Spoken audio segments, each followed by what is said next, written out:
Holocaust stands as one of the most horrifying events in history to this day, taking place under the Nazi rule of Adolf Hitler from 1941 to 1945. His campaign, emphasizing his anti-Semitic beliefs and pursuit of the Aryan race, ended up being devastating for millions of Jews. Hitler was always against the Jews, dating back to the early 1930s, when he and the Nazis passed laws that prohibited the Jews from being full citizens and having full rights as a German citizen. This was only the beginning for the terror that would be rained down on the Jewish people. The real terror started in 1938, where Jewish homes, synagogues, businesses, restaurants, and other Jewish-owned places were destroyed and massacred. Thousands of Jews were killed or arrested that day, simply because of their religion and faith in Germany. The terror continued in 1939 as World War II officially began. While the Nazis gained more land, they began to segregate the Jews even more. They set aside places of land to be camps, where the Jews would be living in unbearably harsh conditions. In 1942, the Nazis held a conference where they finalized a plan for a total extermination of the Jewish people.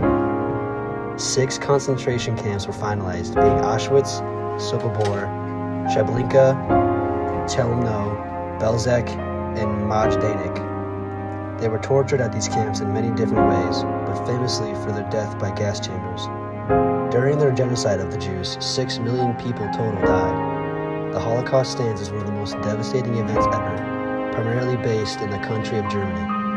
With that being said, it was only right for the country of Germany to build a memorial in honor of all those victims slaughtered during the Holocaust.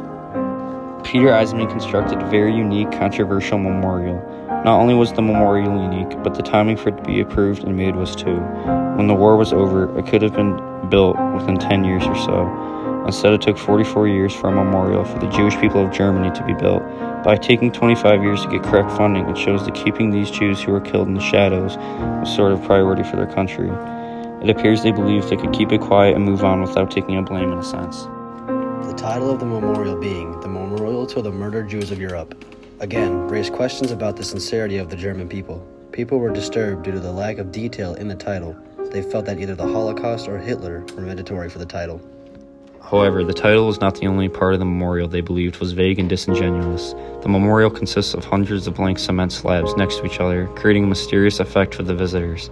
By not showing the names, it shows that both the killings were so large in quantity that it would be almost impossible to engrave 6 million names in a stone. However, it again shows insignificance to each individual victim and what they went through.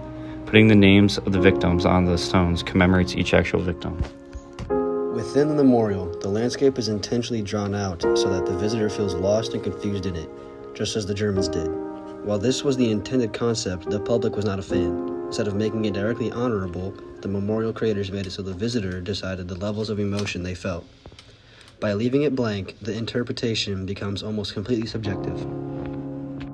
Society's response was uncanny and disrespectful towards the memorial. The people who acted in this way showed the event that took place meant nothing to them and they don't care about the murdered Jews.